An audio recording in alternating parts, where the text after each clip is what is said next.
वफाकी वजीर कानून आजम नजीर तारड़ ने टेक्नोक्रेट सेटअप को गैर आईनी करार दे दिया। कहा कि आइन में टेक्नोक्रेट हुकूमत की कोई गुंजाइश नहीं। आइन में वाज़ेह है कि अगर वक्त से पहले असम्बलियां तहलील हो जाती हैं तो 90 रोज में इलेक्शन होंगे। वफाकी वजीर का कहना था कि किसी की ख्वाहिश और सोच पर पाबंदी नहीं लगाई जा सकती। मुल्क की मईशत के लिए आइन के अंदर रहकर इक़दामात उठाए जा सकते हैं। ख्याल रहे कि पाकिस्तान तहरीक इंसाफ PTI ने टेक्नोक्रेट सेटअप को मावराए आइन करार देकर इस मुमकिना कदम की भरपूर मज़ाहमत का ऐलान कर रखा है। टेक्नोक्रेट सेटअप की बातें की जा रही है, क्या आइन में इस चीज की कोई गुंजाइश है? बिल्कुल गुंजाइश नहीं है जी, आइन बड़ा वाज़ेह है। अगर वक्त से पहले असम्बलियाँ जो हैं वो जाती हैं तो 90 डेज हैं, अगर टाइम पे इलेक्शंस होते हैं तो 60 डेज है उसमें टाइम। उसके दरमियान केयर टेकर सेटअप आएगा, इसके अलावा कोई और ऐसी गुंजाइश नहीं है। और मेरे ख्याल में ये एक किसी की ख्वाहिश हो सकती है, लेकिन अमली तौर पे इस तरह देखिए, जहाँ तक मुल्क की मईशत का ताल्लुक है उसके लिए इक़दाम उठाए जा सकते हैं, लेकिन ज़ाहिर है आइन के अंदर रहते हुए और जमहूरी हुकूमत या मुंतखब हुकूमत मौजूद है तो ये चैलेंजेस जो हैं उसी ने इसे नंबरदाजुमा होना है और इसी ने संभाला देना है। बाकी किसी की ख्वाहिश पे सोचों पे पाबंदी नहीं। हुकूमत ने मुल्क के 3 बड़े हवाई अड्डों को आउटसोर्स करने की मंसूबाबंदी कर ली। वज़ीर आज़म की ज़ेर सदारत हवाबाजी और पाकिस्तान इंटरनेशनल एयरलाइंस के उमूर पर इजलास। पाकिस्तानी हवाई अड्डों की आउटसोर्सिंग पर तफसीली ब्रीफिंग दी गई। बताया गया कि हुकूमत ने इब्तिदाई तौर पर मुल्क के 3 बड़े हवाई अड्डों को आउटसोर्स करने की मंसूबाबंदी की है।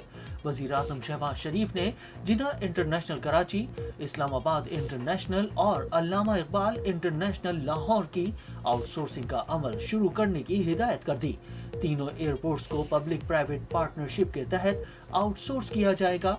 वज़ीर आज़म ने एयरपोर्ट्स की आउटसोर्सिंग पर खुसूसी कमेटी तश्कील दे दी। कमेटी की सदारत वज़ीर आज़म खुद करेंगे।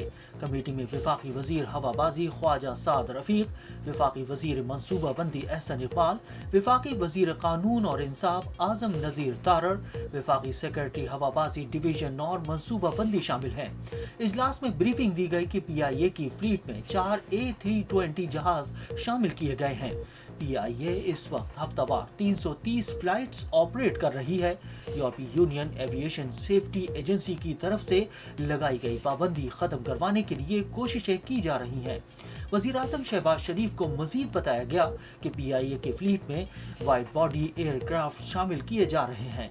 PIA के ब्रांड इमेज की बेहतरी के लिए भी प्लान तैयार है।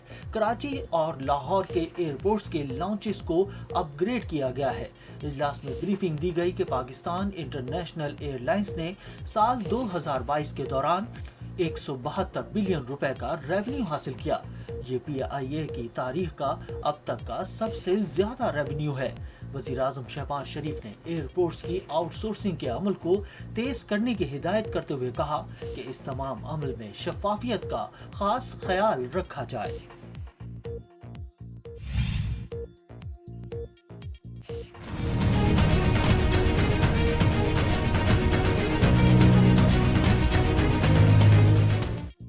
पाकिस्तान के स्टॉक एक्सचेंज PSX के बेंचमार्क KSE 100 इंडेक्स में कारोबार के दौरान तेजी का रुझान जारी रहा।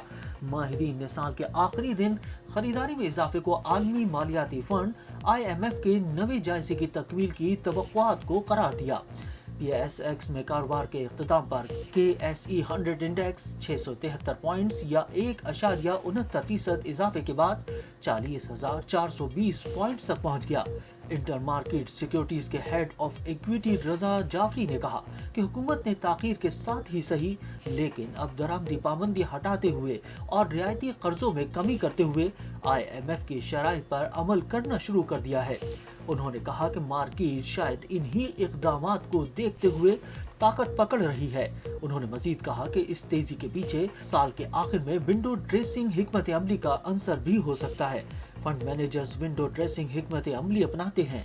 इस स्ट्रेटजी के तहत वो ज्यादा नुकसानात वाले शेयर्स को फरोख्त और ज्यादा मुनाफे वाले शेयर्स को खरीदते हैं। इस हिकमत अमली से फंड्स मैनेजर शेयर्स अपने क्लाइंट्स को देने से कबल फंड्स की कारकर्दगी को बेहतर बनाते हैं। पाकिस्तानी अदाकारा माहिरा खान ने कहा है कि बदकिस्मती से हम फनकार लोगों की तनकीद का आसान हदफ हैं, चाहे यहाँ पाकिस्तान में हो या इंडिया में। गैर मुल्की मैगजीन को इंटरव्यू में अदाकारा का कहना था कि दोनों तरफ के फनकार अपने ताल्लुक को खुलेआम बयान नहीं करते ताकि वो एक दूसरे का तहफ़्फ़ुज़ कर सके। अदाकारा का कहना था कि मेरा सबसे बेहतरीन वक्त इंडिया में काम करते हुए गुजरा। मैं अब भी वहाँ के बहुत से लोगों के साथ राब्ते में हूँ और वहाँ से बहुत प्यार मिलता है। माहिरा खान का मजीद कहना था कि फनकार आर्ट की वजह से एक दूसरे के साथ मुंसलिक हैं और हम एक दूसरे को बहुत अच्छी तरह समझते हैं। अगर ताकतवर हलकों की जानिब से हमें आसान हदफ ना बनाया जाए तो फनकारों के इश्तराक से बेहतरीन नताइज बरामद होंगे।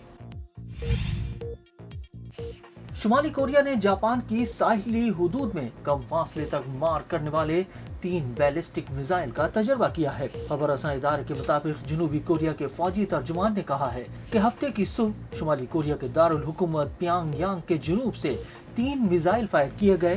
फौजी तर्जुमान के मुताबिक शुमाली कोरिया के मुसलसल मिसाइल तजर्बात के बाद उन्होंने अपनी सरहदी इलाकों की निगरानी मजीद सख्त कर दी है, जबकि अमेरिका के साथ मशकें जारी रहेंगी।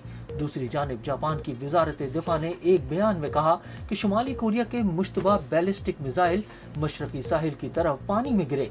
मिसाइल गिरने से किसी नुकसान की इत्तला मौसूल नहीं हुई है। जापानी वजारत दिफा के मुताबिक दागे गए मिसाइलों ने तकरीबन 100 किलोमीटर की बुलंदी तक परवाज की और 350 किलोमीटर का फासला तय किया। जनूबी कोरिया और जापान की जानिब से शुमाली कोरिया के मिसाइल तजर्बात की शदीद मजम्मत की गई है। ख्याल रहे कि शुमाली कोरिया ने बैनुल अक़वामी पाबंदियों के बावजूद रवां साल 90 से ज़ायद क्रूज और बैलिस्टिक मिसाइल तजर्बात किए हैं। इन मिसाइल तजर्बात में एक बैनुल बर्र आज़मी बैलिस्टिक मिसाइल भी शामिल है जो अमरीकी सरजमीन तक पहुंचने की सलाहियत रखता है।